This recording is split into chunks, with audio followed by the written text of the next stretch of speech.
Okay, I'm just going to go once I start talking. There is so much hate in the world. Wars, terrorist attacks, shootings, and at home we have spouses constantly fighting, siblings calling each other names, and friends splitting up because of disagreements. You know, I love a good Marvel movie. Who else does? Like maybe a movie about Spider-Man or Iron Man or my man, Captain America. And although these movies may be entertaining, the more I watch them, the more I realize that it's all just killing and beating one another. These professed heroes are nothing more than a common murder. Their carnage and leftover damage hurts more people than it saves. Sometimes we think that there is no other way besides violence, but there's always another way. Today in this message, I want to show you that giving in is better than getting even, showing mercy is better than condemning, and loving is better than hating. As Dr. Martin Luther King Jr. wrote, "The darkness cannot drive out the darkness, only the light can do that. And hate cannot drive out hate, only love can do that." A passage that reminds me of this is found in John chapter 18. One day, Jesus was praying in the Garden of Gethsemane with his disciples. Now Judas, who betrayed Jesus, knew of the place and was leading a detachment of soldiers there to arrest Jesus. Now Jesus, knowing all of this, asked the soldiers who they wanted. They replied, "We want Jesus of Nazareth." On hearing this, Peter drew out his sword and struck the high priest's servant, cutting off his ear.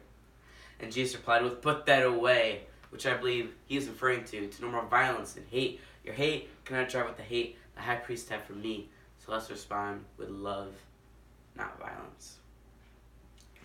This passage is clear testimony that there is always another way besides violence. It is love and mercy. 1 John 2:9 says, "Anyone who claims to be in the light but hates brother or sister is still in the darkness." And when I say brother or sister, I don't just mean blood, but everyone. Violence and hate will get you and me absolutely nowhere. Later on in 1 John chapter 2:10 it says, "But anyone who loves their brother or sister lives in the light, and there's nothing to make them stumble." Just imagine a world where we did just that. We loved. I'm going to tell you a story about a man named Jean Valjean. To give you some backstory, Jean Valjean was sent to a prison camp for 20 years. And here's the kicker. He was sent there because he stole a loaf of bread that he stole to feed his starving sister. So he went to a prison camp for 20 years, and he became very hardened because of it. And when he got out, he had nothing, no food, no money, and no place to rest his head.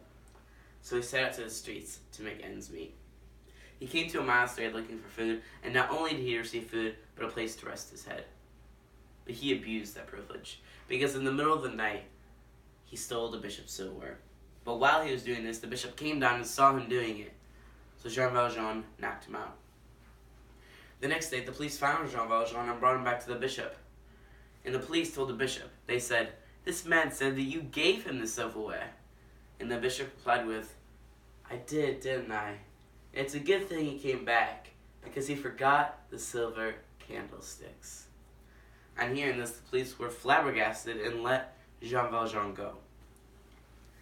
And then the bishop grabbed Jean Valjean and said, "God has released you from this empty way of living. The devil has no hold on you, and you remember this." And he did. The love and mercy that the bishop showed to Jean Valjean was amazing, because if the bishop would have condemned Jean Valjean, and Jean Valjean would have went back to prison and would have become even more hardened because of it. It would have never had a chance to do good. But because the bishop showed love and mercy, Jean Valjean went out to do good, and he was not perfect, but he was a very great man. Hate not only hurts the one it affects, but it ultimately hurts the one who harbors it. Take Judas as a case in point. His hate drove him mad. After he betrayed Jesus, he was so torn with guilt and shame that he hung himself from a tree.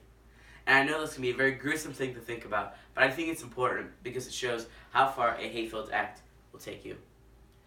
So today I'm encouraging you to give in instead of get even, show mercy instead of condemn, and love instead of hate. Because that's what we're called to do. John 15:12-13 says, "My command is this, love one another as I have loved you. Greater love has known than this, than to lay down one's life for one's friend." Thank you.